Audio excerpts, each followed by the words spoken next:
جو شور سوتے وقت خراٹے لیتے ہیں وہ دوسری شادی ضرور کرتے ہیں۔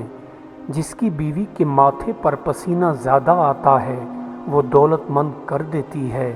جس کی بیوی کو پسینہ کم آتا ہے ایسی بیوی جوانی میں بوڑھی ہو جاتی ہے۔ بیوی کے تکیے نیچے گندم کے دانے رکھ دیا کرو، رزق بڑھنے لگ جائے گا۔ بیوی زیادہ غصہ کرتی ہے تو سمجھ جاؤ ایسی بیوی شوہر سے پہلے مر جائے گی۔ جس کی بیوی غصہ کم کرتی ہے ایسی بیوی کی عمر ہمیشہ لمبی ہوتی ہے۔ بیوی کے بالوں میں مکڑی کا جالا لگاؤ، دولت آنا شروع ہو جائے گی۔ جس کی بیوی الٹا لیٹ کر سوتی ہے اس کی بیوی شوہر سے پہلے مرتی ہے۔ جس کا شوہر الٹا لیٹ کر سوتا ہے وہ اپنی بیوی سے پہلے مر جاتا ہے۔ بیوی شکر قندی کھا کر سویا کرے تو زندگی میں کبھی بوڑھی نہیں ہوگی۔ بیوی کے چہرے پر لسوڑے کا رس لگایا کرو، کبھی دانے نہیں نکلیں گے۔ جیب میں سونف کے دانے رکھنے سے رزق کشادہ ہو جاتا ہے۔ بیوی کے ناخن صبح کو کاٹا کرو، گھر میں خوشیاں آ جائیں گی۔ شوہر کی آنکھیں لال ہونا شروع ہو جائیں تو سمجھ جاؤ وہ بھٹک گیا ہے۔ شوہر کے پاؤں کے انگوٹھے پر سوجنا شروع ہو جائیں تو سمجھ لو عمر کم ہو رہی ہوتی ہے۔ گھر میں پرندوں کے لیے پانی کا انتظام کرو، رزق میں کمی نہیں آئے گی۔ جس گھر میں بیوی سے پہلے شوہر جاگتا ہے وہاں رزق کم ہو جاتا ہے۔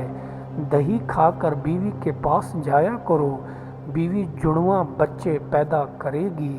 بیوی کا لعاب اپنی ناف میں ڈالو، زندگی میں کبھی موٹاپا نہیں آئے گا۔ کشمش کو چوس کر کھانے سے کبھی بلڈ کینسر نہیں ہوتا ہے۔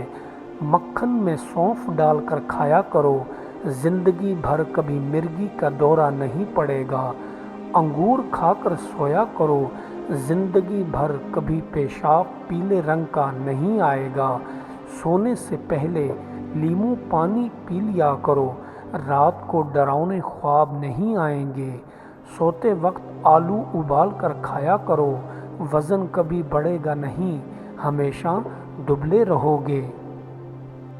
اللہ تعالیٰ سے حیا کرنی بہت سے گناہوں کو مٹا دیتی ہے اور اس کی تقدیر و قسمت پر راضی ہونا مصیبتوں کو پیچھے موڑ دیتی ہے۔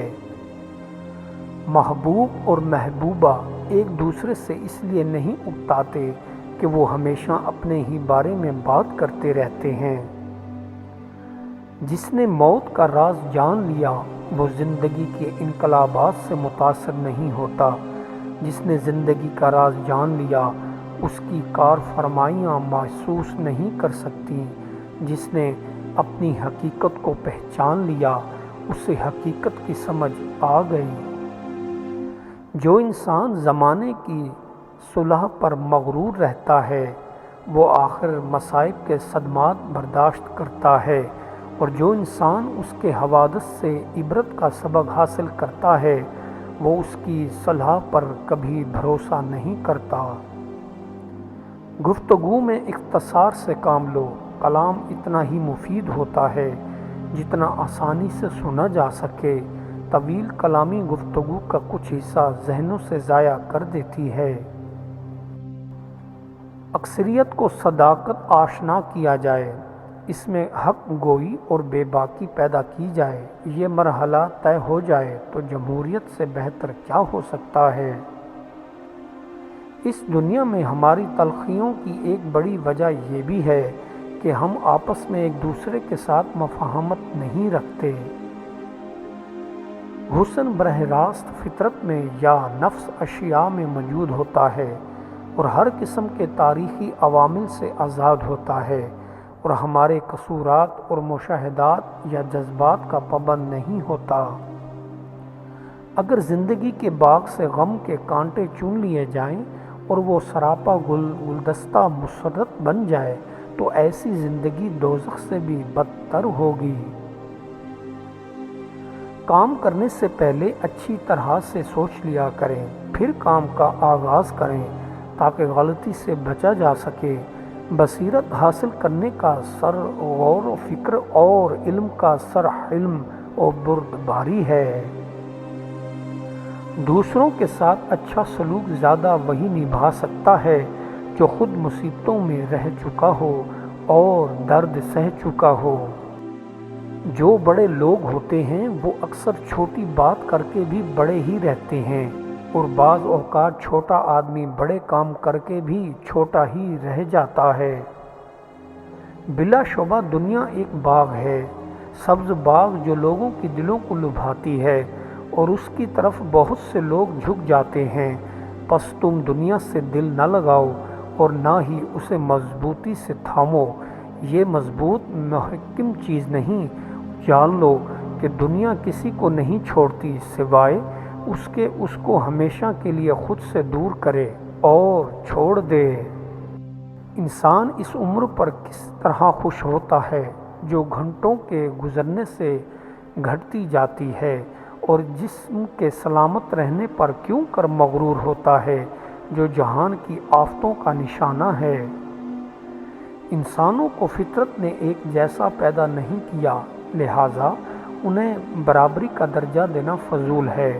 کوئی بھی بادشاہ ایسا نہیں جس کے آباء و اجداد میں کوئی غلام نہ ہو، اور کوئی غلام ایسا نہیں جس کے آباء و اجداد بادشاہ نہ ہوں۔ اپنے کام کے صلے کی واجب سے زیادہ کبھی امید مت رکھو۔ دنیا کا رنگ بدل گیا، وہ نیکی سے محروم ہو گئی۔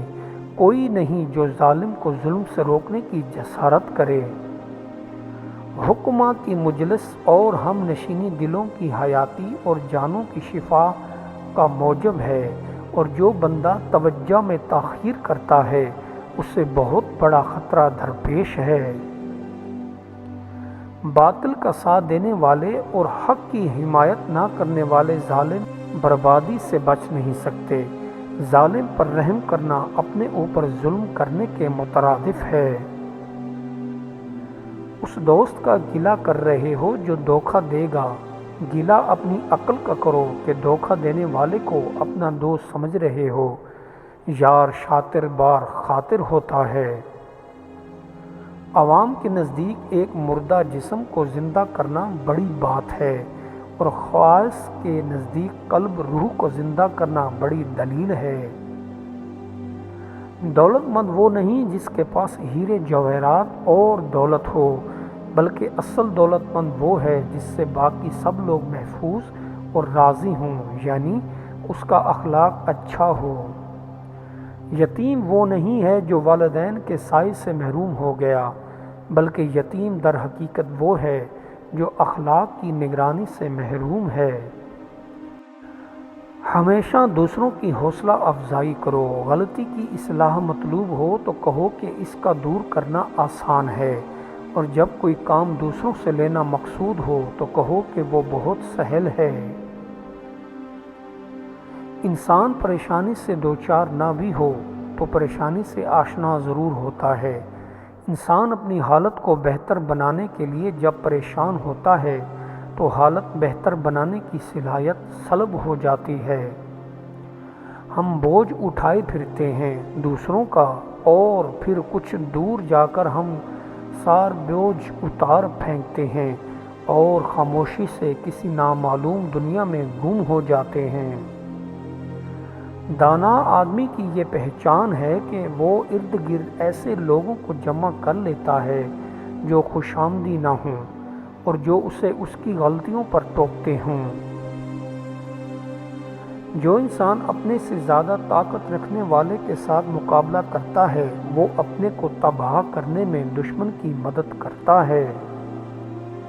محتاط لوگ ملک کا نظام چلا سکتا ہے، لیکن یہ جو جوشیلے لوگ ہوتے ہیں جو کسی ملک کو بام عروج تک پہنچاتے ہیں یا اسے تباہ کرتے ہیں، اونچی قیمت پر تو امن بھی خریدا جا سکتا ہے۔ جن لوگوں کے ساتھ ہمیشہ رہنا ہو ان سے کبھی بگاڑنا نہیں چاہیے۔ غیر مانوس لفظوں کا استعمال بڑی احتیاط سے ہونا چاہیے۔